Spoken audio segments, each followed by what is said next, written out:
Based on superposition theorem. तो जो superposition theorem है इसका मैं एक अलग से वीडियो बना चुका हूँ विद न्यूमेरिकल, उसमें एग्जांपल के साथ में मैंने एक्सप्लेन किया है, उसको आप देख लो। उसके बाद जो सुपरपोजिशन थ्योरम है उसका स्टेटमेंट आपको अच्छे से पता होना चाहिए इन क्वेश्चंस को सॉल्व करने से पहले। तो मैं एक बार उसको स्टेटमेंट को दोबारा से रिपीट कर देता हूँ। और वो स्टेटमेंट क्या था, in any linear bidirectional circuit, देख लो वर्ड पे ध्यान जाना, लीनियर भी है bidirectional, in any linear bidirectional circuit having more than one independent sources, then the response in any of the branch, किसी भी एक branch, response in any of the branch is equal to the algebraic sum of the individual sources while rest of the sources are replaced by its internal impedance। इसका मतलब ये है कि हमारे पास कोई एक ऐसी सर्किट है जिसके अंदर, उस सर्किट के अंदर हमारा क्या है कि लीनियर हो, वो सर्किट लीनियर हो, बाई डायरेक्शनल हो और मोर देन वन इंडिपेंडेंट सोर्सेज हो, एक से अधिक इंडिपेंडेंट सोर्सेज हों। तो ऐसे नेटवर्क के अंदर हमें अगर रिस्पॉन्स कैलकुलेट करना हो, रिस्पॉन्स एक तरह से क्या है कि या करंट या वोल्टेज पता करना हो किसी भी एक ब्रांच में, माना कि कोई मेरी सर्किट है उसमें किसी भी ब्रांच में मुझे करंट या वोल्टेज पता करना हो, तो उसके लिए हम सुपरपोजिशन थ्योरम में क्या करेंगे, the response in any branch is equal to the algebraic sum of the responses caused by individual sources. मतलब कि जो इस एक ब्रांच के अंदर अगर हमें रिस्पॉन्स पता करना है तो हम क्या करेंगे, इंडिविजुअल रिस्पॉन्स निकालेंगे हर एक सोर्सेज से। दो इंडिपेंडेंट सोर्सेज माना दो हैं तो दोनों से एक एक बार निकालते हैं, पहले एक को हम एक्टिव रखेंगे दूसरे को इनएक्टिव रखेंगे। तो पहले से जो हमारा रिस्पॉन्स आया है फिर उसके बाद हम पहले को इनएक्टिव करके दूसरे को एक्टिव करेंगे और उसके बाद उसका दूसरा रिस्पॉन्स निकालेंगे। उन दोनों रिस्पॉन्सेज को अगर हम ऐड कर देते हैं तो वो जो रिस्पॉन्स आता है वो हमारा ओवरऑल रिस्पॉन्स आता है। और जब हम एक को एक्टिव रखेंगे, जब दूसरे को इनएक्टिव करेंगे, इनएक्टिव का इन द मतलब है उसको हम उसके इंटरनल इम्पीडेंस से रिप्लेस करेंगे। इंटरनल इम्पीडेंस क्या होता है कि अगर मैं वोल्टेज के लिए करूँ तो वोल्टेज का इंटरनल इम्पीडेंस होता है 0, तो हमेशा वोल्टेज सोर्स को हम शॉर्ट सर्किट करेंगे।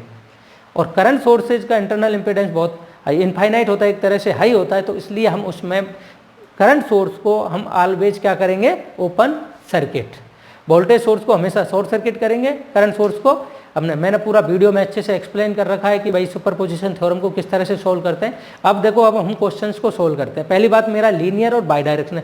लीनियर के लिए मैंने बता दिया मेरा जो रेजिस्टेंस है वो एक लीनियर डिवाइस है, क्योंकि आई और वी जो उसका रेस्पॉन्स बनता है वो क्या है, लीनियरली होता है। जो डायोड है वो नॉन लीनियर डिवाइस है, क्योंकि उसका जो देखो डायग्राम देखा हो तो कुछ इस तरह का बनता है जिसमें आई और वी का जो वेरिएशन है वो क्या है, लीनियरली नहीं होता। लीनियर क्या होता है, रेखिक। ठीक है, तो अब देखो मैं एक एक क्वेश्चंस पे आता हूँ। सबसे पहला जो मेरा क्वेश्चन है, superposition theorem is essentially based on the concept of. इसका मतलब पूछ रहा है जो सुपरपोजिशन थ्योरम है, जिसको क्या बोलते हैं, अध्यारोपण प्रमेय। अध्यारोपण प्रमेय है वो किस बेस्ड, कौन से कंसेप्ट पर बेस्ड है। तो कौन से कंसेप्ट पर बेस्ड है, जैसे कि मैंने अभी बताया था कि a linear and by directional.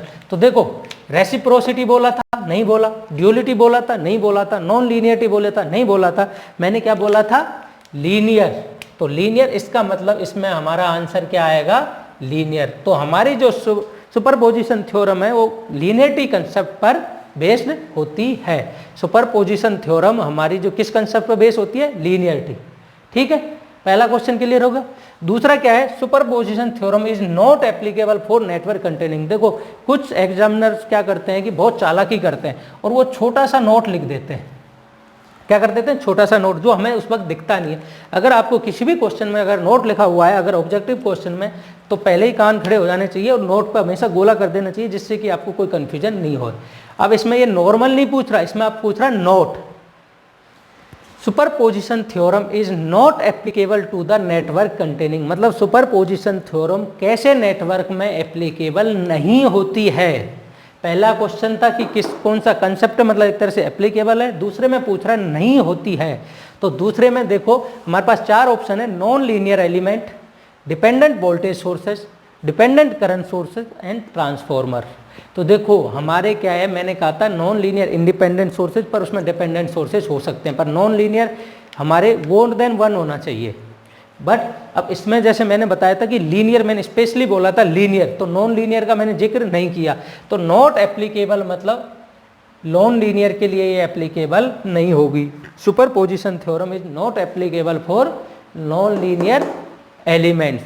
किसके लिए? ओनली लीनियर एलिमेंट्स के लिए एप्लीकेबल है। और क्या है कंसेप्ट, कौन से कंसेप्ट पर बेस्ड है? लीनियरिटी पे।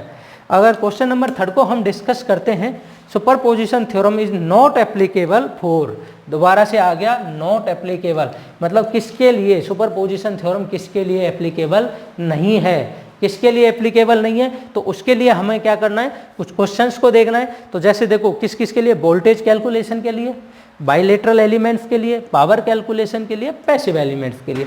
जब मैंने सुपरपोजिशन थ्योरम कराई थी तो देखो उसमें मैंने क्या है कि रेजिस्टेंस लिए थे। तो रेजिस्टेंस क्या है? पैसिव कंपोनेंट है। इसका मतलब पैसिव कंपोनेंट के लिए तो वो हमारी एप्लीकेबल है। उसके बाद मैंने मेरी जब वो बोली थी डेफिनेशन, उसमें बोला था लीनियर बाइलेटरल, इसका मतलब बाइलेटरल के लिए भी ये एप्लीकेबल है। यहाँ पे देखना, यहाँ नॉट है, तो ये किस किस के लिए एप्लीकेबल है? पैसिव, हमारे रेजिस्टेंस पैसिव है तो इसका मतलब इसके लिए भी एप्लीकेबल है। तो बाइलेटरल मैंने बोला था, इसका मतलब बाइलेटरल के लिए भी है। और वोल्टेज कैलकुलेशन, तो वोल्टेज कैलकुलेशन तो हमने करी थी हमारी सुपरपोजिशन थ्योरम में, तो इसका मतलब ये वोल्टेज कैलकुलेशन के लिए भी एप्लीकेबल है, बाइलेटरल के लिए भी एप्लीकेबल है, पैसिव एलिमेंट्स के लिए भी एप्लीकेबल है। तो किसके लिए एप्लीकेबल नहीं है? सिर्फ एक ही है, पावर कैलकुलेशन के लिए एप्लीकेबल नहीं है। तो हम ये याद रखना है, बहुत ही मोस्ट इंपॉर्टेंट क्वेश्चन है कि सुपरपोजिशन थ्योरम कभी भी पावर कैलकुलेशंस के लिए एप्लीकेबल नहीं होती है। ऐसा क्वेश्चन किसी भी कंपटीशन एग्जाम में देखने के लिए मिल जाएगा। Superposition theorem is not applicable for power calculation. Question की थोड़ी सी वैरायटी चेंज कर देंगे। देखो जैसे मैंने अगला क्वेश्चन चेंज किया है, वो सेम वैरायटी इसी तरह की है कि जो क्वेश्चन है किस तरह से चेक करें। देखिए, in linear circuit the superposition theorem is applied to calculate. इसमें यह कह रहा है कि एक लीनियर सर्किट है, तो हमारी जो सुपरपोजिशन लीनियर में अप्लाई होती है, तो लीनियर सर्किट है जिसमें superposition theorem applied to calculate. Superposition theorem को हम अप्लाइड करते हैं क्या कैलकुलेट करने के लिए? तो पहला है मेरा वोल्टेज एंड पावर, दूसरा वोल्टेज एंड करंट, तीसरा करंट एंड पावर, चौथा वोल्टेज करंट एंड पावर। तो देखो जब इससे पहले वाले क्वेश्चन में मैंने बताया था कि सुपरपोजिशन थ्योरम हमारे किसके लिए एप्लीकेबल नहीं होती? पावर के लिए नहीं होती। तो इसका मतलब जिसमें पावर है वो ऑप्शन तो मेरे वैसे ही हट गए, वो हट गए, तो मेरे पास बचा क्या? Voltage and current. तो आपको याद रखना है सुपरपोजिशन थ्योरम हमारी सिर्फ एंड सिर्फ वोल्टेज एंड करंट के लिए एप्लीकेबल होती है, पावर के लिए एप्लीकेबल नहीं होती है। समझ में आ गया कि जो हमारी ये वोल्टेज एंड करंट में हमारी किसके लिए एप्लीकेबल होती है? ओनली वोल्टेज एंड करंट उनके कैलकुलेट करने के लिए होती है, ना कि मेरे पावर कैलकुलेट होने के लिए करने के लिए होती है। Superposition theorem is applicable for, जो सुपरपोजिशन थ्योरम है applicable for linear circuit only, non linear circuit only, linear and non linear both and none of these. ऐसा ही क्वेश्चन है जो सेम हमारा थोड़ा सा जो ये वाला है, बस थोड़े ऑब्जेक्ट क्वेश्चंस के जो हैं उनको हमारे क्या है ऑप्शंस को चेंज कर देते हैं। तो क्वेश्चन क्या कह रहा है, आपने दोबारा से कह रहा है कि जो सुपरपोजिशन थ्योरम है वो किसके लिए एप्लीकेबल है? एप्लीकेबल का मतलब है कि वो हमारे किसके लिए अप्लाई कर सकते हैं। तो किस में कर सकते हैं? लीनियर सर्किट ओनली में कर सकते हैं, नॉन लीनियर सर्किट में कर सकते हैं, लीनियर एंड नॉन लीनियर दोनों में कर सकते हैं, या नन ऑफ दीज में। मैंने स्पेशली बहुत ही पहले ही कहा है कि जो मेरा स्टेटमेंट में था लीनियर इन एनी लीनियर बाइलेटरल सर्किट, तो इसका मतलब सिर्फ हम कर सकते हैं किसमें? लीनियर सर्किट ओनली में। मैंने अब इस जो भी हैं 5 क्वेश्चन से सिर्फ तुम्हें 2-3 चीज़ क्लियर हो जानी चाहिए। एक तो सुपरपोजिशन थ्योरम कभी भी पावर कैलकुलेट करने के लिए यूज नहीं ली जाती, सुपरपोजिशन थ्योरम नॉन लीनियर के लिए यूज नहीं की जाती, ठीक है। अब इन 2-3 क्वेश्चनों, या अभी मैंने 5 क्वेश्चन ही डिस्कस करे, मैं और डिस्कस करने वाला हूँ। तो इसके लिए आपको इस तरह के मेरे पहले थ्योरम को पढ़ना पड़ेगा। एक तरह से पहले थ्योरम का स्टेटमेंट अच्छे से पढ़ लें, उसके बाद फिर हम और क्वेश्चन डिस्कस करेंगे।